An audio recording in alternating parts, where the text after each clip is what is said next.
Morning, welcome to my YouTube channel UPSC civil. Friends, हम लोगों ने पिछले वीडियो में मगध साम्राज्य से रिलेटेड प्रश्नों को सॉल्व किया हुआ है। इस वीडियो में हम उसी टॉपिक से आगे के प्रश्नों को सॉल्व करेंगे।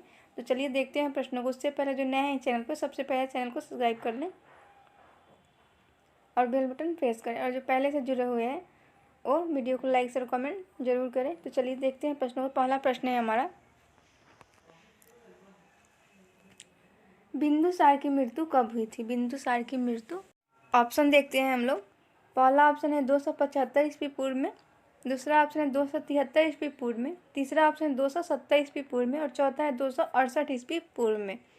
तो बिंदुसार की जो मृत्यु हुई थी आपका, वो 273 ईस्वी पूर्व में हुई थी, यानी बी ऑप्शन हम लोगों का सही होगा। चलिए हम लोग अगला प्रश्न देखते हैं।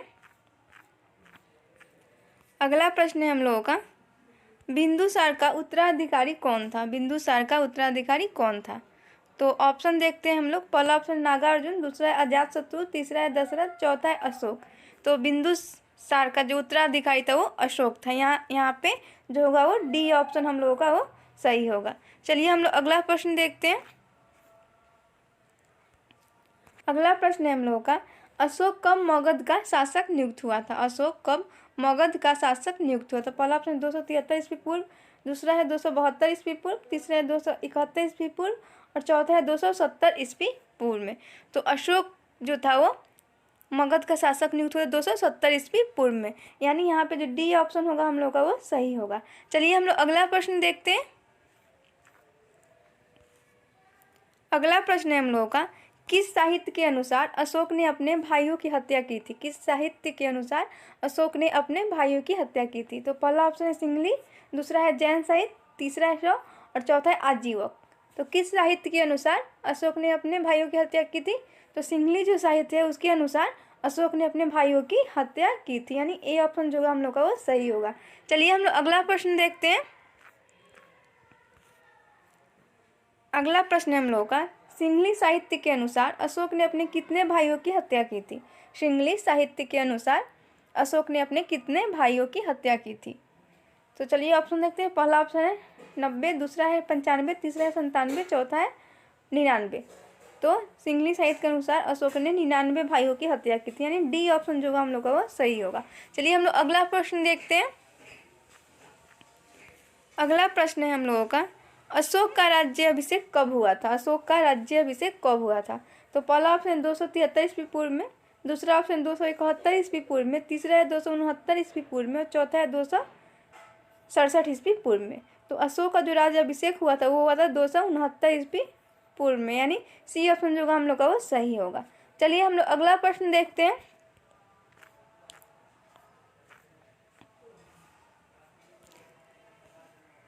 अगला प्रश्न है हम लोगों का, नेपाली साहित्य के अनुसार शासक बनने से पूर्व अशोक कहाँ का गवर्नर था?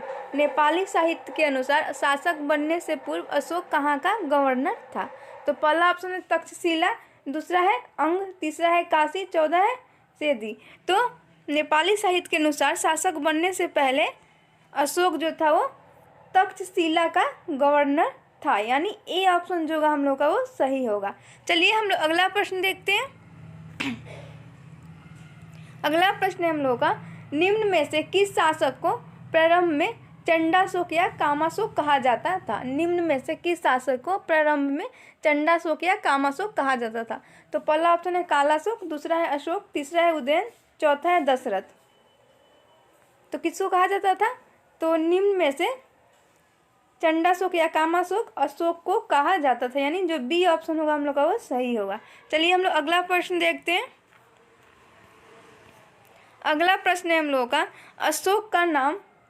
अशोक नाम का उल्लेख कितने अभिलेखों में मिलता है? अशोक नाम का उल्लेख कितने अभिलेखों में मिलता है? तो पहला ऑप्शन है 4, दूसरा है 5, तीसरा है 3, चौथा है 2। तो अशोक का उल्लेख कितने अभिलेखों में मिलता है? तो अशोक का जो उल्लेख है वो 4 अभिलेखों में मिलता है, यानी जो ए ऑप्शन होगा हम लोग का वो सही होगा। चलिए हम लोग अगला प्रश्न देखते हैं। अगला प्रश्न है हम लोगों का, निम्न में से किस अभिलेख में अशोक का नाम मिलता है? निम्न में से किस अभिलेख में अशोक का नाम मिलता है? तो पहला ऑप्शन है मास्की, दूसरा है गुर्जरा, तीसरा है नेतुर, और चौथा है ए, बी और सी तीनों। तो ये तीनों अभिलेखों में अशोक का नाम मिलता है, यानी डी ऑप्शन हम लोगों का सही होगा, तीनों अभिलेखों में अशोक का नाम मिलता है। चलिए हम लोग अगला प्रश्न देखते हैं। अगला प्रश्न है हम लोगों का, निम्न में से किस अभिलेख में अशोक का नाम मिलता है? निम्न में से किस अभिलेख में अशोक का नाम मिलता है? तो चलिए ऑप्शन देखते हैं। पहला ऑप्शन है हम लोगों का उडेगोलम, दूसरा है कलिंग, तीसरा है पाटलिपुत्र, चौथा है वैशाली। तो निम्न में से किस अभिलेख में अशोक का नाम मिलता है? तो उडगोलम जो अभिलेख है उसमें अशोक का नाम मिलता है। उडेगोलम अभिलेख में अशोक का नाम मिलता है, यानी ए ऑप्शन हम लोगों का सही होगा। चलिए हम लोग अगला प्रश्न देखते हैं।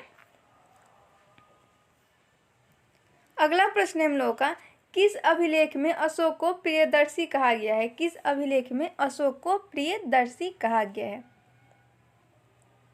चलिए ऑप्शन देखते हैं। पहला ऑप्शन है मास्की, दूसरा है गुर्जरा, तीसरा है नेतुर और चौथा है भाब्रू। तो किस अभिलेख में अशोक को प्रियदर्शी कहा गया है? तो यहाँ पे भाब्रू जो अभिलेख है उसमें अशोक को प्रियदर्शी कहा गया है, यानी डी ऑप्शन हम लोगों का सही होगा। चलिए हम लोग अगला प्रश्न देखते हैं। अगला प्रश्न है हम लोगों का, मास्की अभिलेख में अशोक को क्या कहा गया है? मास्की अभिलेख में अशोक को क्या कहा गया है? तो पहला ऑप्शन है बुध घोष, दूसरा है शाक्य, तीसरा है बुध मुनि, चौथा है बुध सेन। तो मास्की अभिलेख में अशोक को बुध शाक्य कहा गया है, यानी जो बी ऑप्शन होगा हम लोग का वो सही होगा। चलिए हम लोग अगला प्रश्न देखते हैं। अगला प्रश्न है हम लोगों का, अशोक ने अपने जीवन में मात्र एक युद्ध कहाँ लड़ा था? अशोक ने अपने जीवन में मात्र एक युद्ध कहाँ लड़ा था? तो ऑप्शन देखते हैं। पहला ऑप्शन तक्षशिला, दूसरा है उज्जैन, तीसरा है कलिंग, चौथा है नालंदा। तो अशोक ने अपने जीवन में मात्र एक युद्ध जो लड़ा था वो कलिंग में लड़ा था, यानी सी ऑप्शन हम लोगों का सही होगा। चलिए हम लोग अगला प्रश्न देखते हैं। अगला प्रश्न है हम लोगों का, निम्न में से किस शिलालेख से कलिंग युद्ध की जानकारी मिलती है? निम्न में से किस शिलालेख से कलिंग युद्ध की जानकारी मिलती है? चलिए ऑप्शन देखते हैं। पहला ऑप्शन है 10वें शिलालेख से, दूसरा है 11वें शिलालेख से और तीसरा ऑप्शन है आपका 12वें शिलालेख से और चौथा ऑप्शन है 13वें शिलालेख से। तो निम्न में से किस शिलालेख से कलिंग युद्ध की जानकारी मिलती है? तो 13वें शिलालेख से मिलती है, यानी जो डी ऑप्शन होगा हम लोगों का वो सही होगा। चलिए अगला प्रश्न हम देखते हैं। अगला प्रश्न है हम लोगों का, कलिंग युद्ध अशोक के शासन के कौन से वर्ष में लड़ा गया था? कलिंग युद्ध अशोक के शासन के कौन से वर्ष में लड़ा गया था? तो पहला ऑप्शन है 8वें वर्ष, दूसरा है 9वें वर्ष, तीसरा है 10वें वर्ष, चौथा है 11वें वर्ष। तो कलिंग युद्ध जो था अशोक के शासन के 8वें वर्ष में लड़ा गया था, यहाँ पे आपका जो ए ऑप्शन होगा वो सही होगा। चलिए हम लोग अगला प्रश्न देखते हैं। अगला प्रश्न है हम लोगों का, कलिंग युद्ध अशोक ने कब लड़ा था? कलिंग युद्ध अशोक ने कब लड़ा था? तो पहला ऑप्शन है 267 ईस्वी पूर्व में, दूसरा है 265 ईस्वी पूर्व में, तीसरा है 263 ईस्वी पूर्व में, चौथा है 261 ईस्वी पूर्व में। तो कलिंग युद्ध अशोक ने 261 ईस्वी पूर्व में लड़ा था, यानी जो डी ऑप्शन होगा हम लोग का वो सही होगा। चलिए हम लोग अगला प्रश्न देखते हैं। अगला प्रश्न है हम लोगों का, किस युद्ध के बाद अशोक ने धम्म नीति को अपनाया? किस युद्ध के बाद अशोक ने धम्म नीति को अपनाया? तो पहला ऑप्शन है उज्जैन, दूसरा है तक्षशिला, तीसरा है चेदी, चौथा है कलिंग। तो ये जो कलिंग युद्ध हुआ था उसके बाद अशोक ने धम्म नीति को अपना लिया था, यानी डी ऑप्शन हम लोगों का सही होगा। चलिए हम लोग अगला प्रश्न देखते हैं। अगला प्रश्न है हम लोगों का, किसके अनुसार कलिंग युद्ध का मुख्य उद्देश्य हाथियों के क्षेत्र को प्राप्त करना था? किसके अनुसार कलिंग युद्ध का मुख्य उद्देश्य जो था हाथियों के क्षेत्र को प्राप्त करना था? तो चलिए ऑप्शन देखते हैं। पहला ऑप्शन है नागार्जुन, दूसरा है अशोकसेन, तीसरा है कौटिल्य, चौथा है पिलनी। तो किसके अनुसार था? तो ये जो था कौटिल्य के अनुसार युद्ध का मुख्य उद्देश्य हाथियों को क्षेत्र को प्राप्त करना था, यानी सी ऑप्शन हम लोगों का सही होगा। अगला प्रश्न है हम लोगों का, राजतरंगिणी किसकी रचना है? राजतरंगिणी किसकी रचना है? तो पहला ऑप्शन है प्लिनी, दूसरा है पाणिनि, तीसरा है वेन्सॉन्ग, चौथा है कल्हण। तो राजतरंगिणी जो है वो कल्हण की रचना है, यानी जो डी ऑप्शन होगा हम लोग का वो सही होगा। चलिए हम लोग अगला प्रश्न देखते हैं। अगला प्रश्न है हम लोगों का, राजतरंगिणी के अनुसार अशोक बौद्ध धर्म ग्रहण करने से पहले किस धर्म का कट्टर समर्थक था? राजतरंगिणी के अनुसार अशोक बौद्ध धर्म ग्रहण करने से पहले किस धर्म का कट्टर समर्थक था? तो पहला ऑप्शन है शौक, दूसरा है वैष्णव, तीसरा है आजीवक, चौथा है जैन। तो किस धर्म का था? तो शैव धर्म का था, यानी जो यहाँ पे ए ऑप्शन होगा हम लोग का वो सही होगा। चलिए हम लोग अगला प्रश्न देखते हैं। अगला प्रश्न है हम लोगों का, किसने अशोक को बौद्ध धर्म में दीक्षित किया था? किसने अशोक को बौद्ध धर्म में दीक्षित किया था? तो पहला ऑप्शन है नागार्जुन, दूसरा है अशोक घोष, तीसरा है कालाशोक, चौथा है उपगुप्त। तो किसने अशोक को बौद्ध धर्म में दीक्षित किया था? तो उपगुप्त ने, यानी जो डी ऑप्शन होगा हम लोग का वो सही होगा। चलिए हम लोग अगला प्रश्न देखते हैं। अगला प्रश्न है हम लोगों का, अशोक ने अपने साम्राज्य को कितने भागों में विभाजित किया था? अशोक ने अपने साम्राज्य को कितने भागों में विभाजित किया था? तो पहला ऑप्शन है 3, दूसरा है 4, तीसरा है 5, चौथा है 6। तो अशोक ने अपने साम्राज्य को 5 भागों में विभाजित किया था, यानी यहाँ पे सी ऑप्शन हम लोगों का सही होगा। चलिए हम लोग अगला प्रश्न देखते हैं। अगला प्रश्न है हम लोगों का, निम्न में से कौन अशोक के साम्राज्य का प्रांत नहीं था? निम्न में से कौन अशोक के साम्राज्य का प्रांत नहीं था? तो पहला ऑप्शन है उत्तरापथ, दूसरा ऑप्शन है आपका दक्षिणापथ, और तीसरा ऑप्शन है मलकानगिरी, और चौथा ऑप्शन है अवंती। तो निम्न में से मलकानगिरी जो था वो अशोक के साम्राज्य का प्रांत नहीं था, यानी सी ऑप्शन हम लोगों का सही होगा। चलिए हम लोग अगला प्रश्न देखते हैं। अगला प्रश्न है हम लोगों का, उत्तरापथ की राजधानी कहाँ थी? उत्तरापथ की राजधानी कहाँ थी? तो पहला ऑप्शन है पठानपुर, दूसरा है लखनौती, तीसरा है लाहौर, चौथा है तक्षशिला। तो उत्तरापथ की राजधानी जो थी वो तक्षशिला थी, यानी यहाँ पे जो डी ऑप्शन होगा वो सही होगा। चलिए हम लोग अगला प्रश्न देखते हैं। अगला प्रश्न है हम लोगों का, स्वर्णगिरी कहाँ की राजधानी थी? स्वर्णगिरी जो थी वो कहाँ की राजधानी थी? तो पहला ऑप्शन है अवंती, दूसरा है पश्चिम पथ, तीसरा है मलकानगिरी, चौथा है दक्षिणापथ। तो स्वर्णगिरी जो थी वो दक्षिणापथ की राजधानी थी, यानी यहाँ पे जो डी ऑप्शन होगा हम लोग का वो सही होगा। चलिए हम लोग अगला प्रश्न देखते हैं। अगला प्रश्न है हम लोगों का, अवंती की राजधानी कहाँ थी? तो चलिए ऑप्शन देखते हैं। पहला ऑप्शन है इंदौर, दूसरा है उज्जैन, तीसरा है वल्लभी, चौथा है वैशाली। तो अवंती की राजधानी उज्जैन थी। कहाँ थी? उज्जैन थी, यानी जो बी ऑप्शन होगा हम लोगों का वो सही होगा। चलिए हम लोग अगला प्रश्न देखते हैं। अगला प्रश्न है हम लोगों का, कलिंग की राजधानी कहाँ थी? कलिंग की राजधानी कहाँ थी? पहला ऑप्शन है तंबुक, दूसरा है तामलुक, तीसरा है तोसली, चौथा है कट्टक। तो कलिंग की राजधानी तोसली थी, यानी यहाँ पे जो सी ऑप्शन होगा हम लोग का वो सही होगा। चलिए अगला प्रश्न देखते हैं। अगला प्रश्न है हम लोगों का, पूर्वी राज्य की राजधानी कहाँ थी? पूर्वी राज्य की राजधानी कहाँ थी? तो पहला ऑप्शन है आपका वैशाली, दूसरा है नालंदा, तीसरा है पावापुरी, चौथा है पाटलिपुत्र। तो पूर्वी राज्य की राजधानी जो थी वो पाटलिपुत्र थी, यानी जो यहाँ पे डी ऑप्शन होगा हम लोग का वो सही होगा। अगला प्रश्न देखते हैं। अगला प्रश्न है हम लोगों का, संपूर्ण मौर्य साम्राज्य की राजधानी कहाँ थी? संपूर्ण मौर्य साम्राज्य की राजधानी कहाँ थी? तो पहला ऑप्शन है पाटलिपुत्र, दूसरा है पावापुरी, तीसरा है शिवनेरी, और चौथा है उज्जैन। तो संपूर्ण मौर्य साम्राज्य की राजधानी जो थी वो पाटलिपुत्र थी, यानी यहाँ पे जो होगा ए ऑप्शन वो सही होगा। चलिए अगला प्रश्न हम देखते हैं। अगला प्रश्न है हम लोगों का, किस मौर्य शासक ने कश्मीर में श्रीनगर नामक शहर की स्थापना की थी? किस मौर्य शासक ने कश्मीर में श्रीनगर नामक शहर की स्थापना की थी? तो पहला ऑप्शन है चंद्रगुप्त मौर्य, दूसरा है बिंदुसार, तीसरा है अशोक, चौथा है दशरथ। तो किस मौर्य शासक ने कश्मीर में श्रीनगर नामक शहर की स्थापना की थी? तो ये अशोक ने की थी, यानी सी ऑप्शन जो होगा हम लोगों का वो सही होगा। चलिए अगला प्रश्न हम देखते हैं।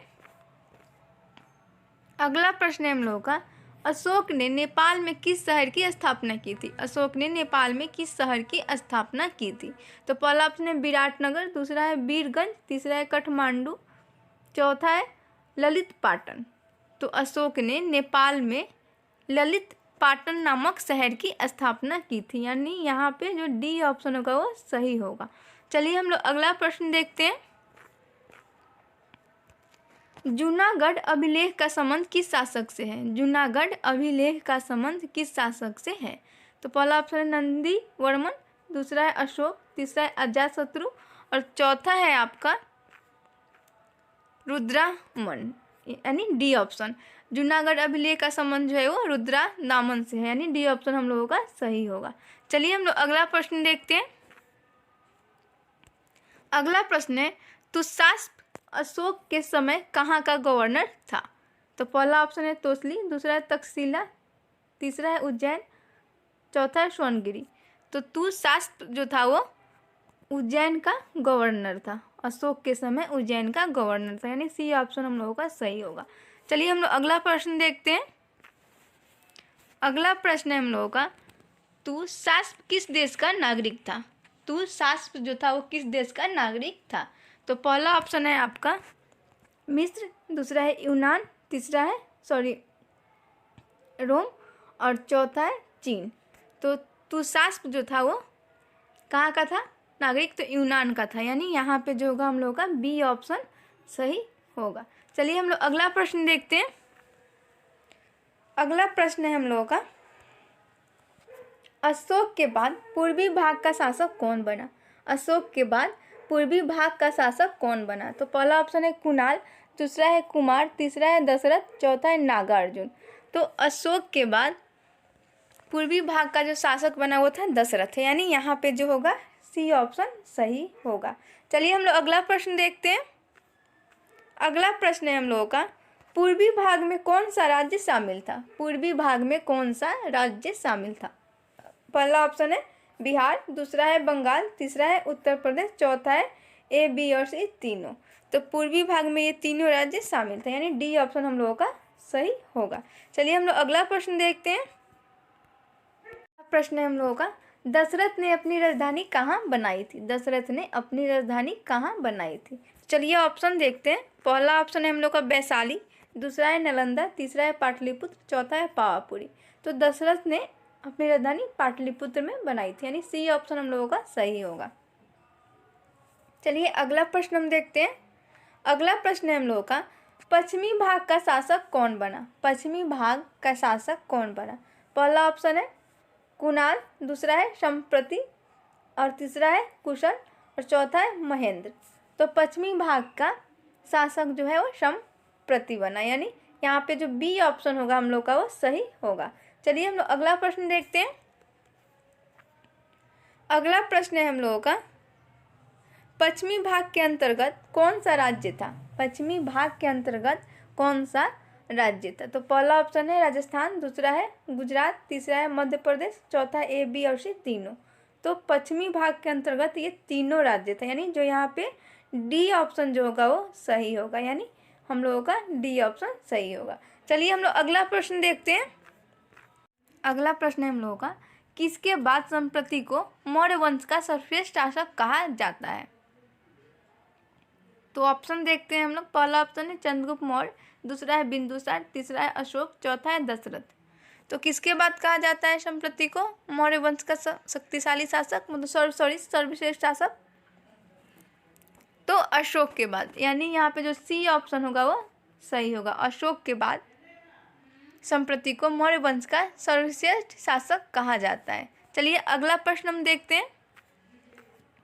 अगला प्रश्न है हम लोगों का, राजतरंगिणी किस राज्य से संबंधित साहित्य है? राजतरंगिणी किस राज्य से संबंधित साहित्य है? पहला ऑप्शन है राजस्थान, दूसरा है बिहार, तीसरा है गुजरात, चौथा है कश्मीर। तो राजतरंगिणी जो है वो कश्मीर से संबंधित साहित्य है, यानी जो डी ऑप्शन होगा हम लोगों का वो सही होगा। चलिए हम लोग अगला प्रश्न देखते हैं। अगला प्रश्न है हम लोगों का, राजतरंगिणी के अनुसार कश्मीर क्षेत्र का शासक कौन बना? राजतरंगिणी के अनुसार कश्मीर क्षेत्र का शासक कौन बना? तो पहला ऑप्शन है जमाली, दूसरा है महेंद्र, तीसरा है जलौक, चौथा है उदयसेन। तो राजतरंगिणी के अनुसार कश्मीर क्षेत्र का जो शासक बना वो जलौक बना। यहाँ पे जलौक होगा, यानी यहाँ पे जो सी ऑप्शन होगा हम लोग का वो सही होगा। चलिए हम लोग अगला प्रश्न देखते हैं। अगला प्रश्न है हम लोगों का, निम्न में से कौन मौर्य वंश का अंतिम शासक था? निम्न में से कौन मौर्य वंश का अंतिम शासक था? तो पहला ऑप्शन है कुणाल, दूसरा है बृहद्रथ, तीसरा है दशरथ, चौथा है संप्रति। तो बृहद्रथ जो था वो मौर्य वंश का अंतिम शासक था, यानी जो बी ऑप्शन होगा हम लोग का वो सही होगा। चलिए हम लोग अगला प्रश्न देखते हैं। अगला प्रश्न है हम लोगों का, अंतिम मौर्य शासक बृहद्रथ की हत्या किसके द्वारा की गई? अंतिम मौर्य शासक बृहद्रथ की हत्या किसके द्वारा की गई? तो पहला ऑप्शन है शशांक, दूसरा है संप्रति, तीसरा है पुष्यमित्र शुंग और चौथा है दशरथ। तो अंतिम जो मौर्य शासक था बृहद्रथ, इसकी जो हत्या हुई थी वो पुष्यमित्र शुंग ने इसकी हत्या करके शुंग वंश की स्थापना की थी, यानी जो सी ऑप्शन होगा हम लोग का वो सही होगा। चलिए हम लोग अगला प्रश्न देखते हैं। अगला प्रश्न है हम लोगों का, बृहद्रथ की हत्या कब हुई थी? बृहद्रथ की हत्या कब हुई थी? तो पहला ऑप्शन है 185 ईस्वी पूर्व में, दूसरा है 188 ईस्वी पूर्व में, तीसरा है 192 ईस्वी पूर्व में और चौथा 195 ईस्वी पूर्व में। तो बृहद्रथ की जो हत्या हुई थी वो 185 ईस्वी पूर्व में हुई थी, यानी जो ए ऑप्शन होगा वो हम लोगों का सही होगा। चलिए हम लोग अगला प्रश्न देखते हैं। मौर्य वंश के बाद मगध पर किसका शासन प्रारंभ हुआ? मौर्य वंश के बाद मगध पर किसका शासन प्रारंभ हुआ? चलिए ऑप्शन देखते हैं। पहला ऑप्शन है हम लोगों का हर्यक वंश, दूसरा है शिशुनाग, तीसरा है शुंग, चौथा है कर्णव। तो मौर्य वंश के बाद मगध पर शुंग वंश का शासन प्रारंभ हुआ, यानी सी ऑप्शन हम लोगों का सही होगा। चलिए हम लोग अगला प्रश्न देखते हैं। अगला प्रश्न है हम लोगों का, अशोक मौर्य वंश का कौन सा शासक था? अशोक जो था वो मौर्य वंश का कौन सा शासक था? तो पहला ऑप्शन है प्रथम, दूसरा है चतुर्थ, तीसरा है द्वितीय, चौथा है तृतीय। तो अशोक जो था वो मौर्य वंश का तृतीय शासक था, यानी जो यहाँ पे डी ऑप्शन होगा वो सही होगा। चलिए हम लोग अगला प्रश्न देखते हैं। अगला प्रश्न है हम लोगों का, धम्म शब्द किस भाषा के धर्म का प्रकृत रूपांतरण है? धम्म शब्द जो है किस भाषा के धर्म का प्रकृत रूपांतरण है? तो पहला ऑप्शन है पाली, दूसरा है संस्कृत, तीसरा है अवधी, चौथा है मगधी। तो वो ये जो शब्द है वो संस्कृत शब्द का धर्म का प्रकृत रूपांतरण है, यानी जो यहाँ पे बी ऑप्शन होगा हम लोग का वो सही होगा। चलिए हम लोग अगला प्रश्न देखते हैं।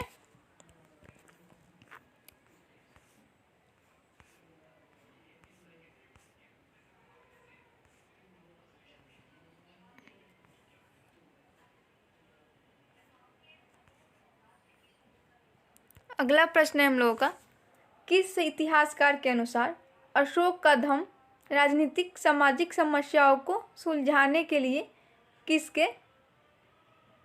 उसके दिमाग की वैचारिक उपज थी? किस इतिहासकार के अनुसार अशोक का धम्म राजनीतिक सामाजिक समस्याओं को सुलझाने के लिए उसके दिमाग की वैचारिक उपज थी? तो पहला ऑप्शन है रोमिला थापर, दूसरा है इरफान हबीब और तीसरा ऑप्शन है रामचंद्र गुहा और चौथा है R.S. शर्मा। तो किस इतिहासकार के अनुसार था ये अशोक का धम्म राजनीतिक सामाजिक समस्याओं को सुलझाने के लिए उसके दिमाग की वैचारिक उपज? तो रोमिला थापर के अनुसार। किसके अनुसार? रोमिला थापर के अनुसार, यानी ए ऑप्शन हम लोगों का सही होगा। चलिए हम लोग अगला प्रश्न देखते हैं। अगला प्रश्न है, अशोक के अभिलेखों को कितने भागों में विभाजित किया गया है? तो पहला ऑप्शन है आपका 2, दूसरा ऑप्शन है 3 और चौथा ऑप्शन है आपका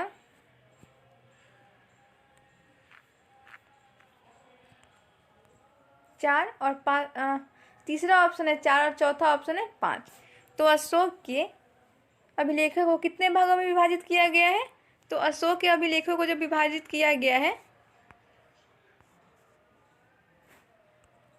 वो 3 भागों में विभाजित किया गया है, यानी जो बी ऑप्शन होगा हम लोगों का वो सही होगा।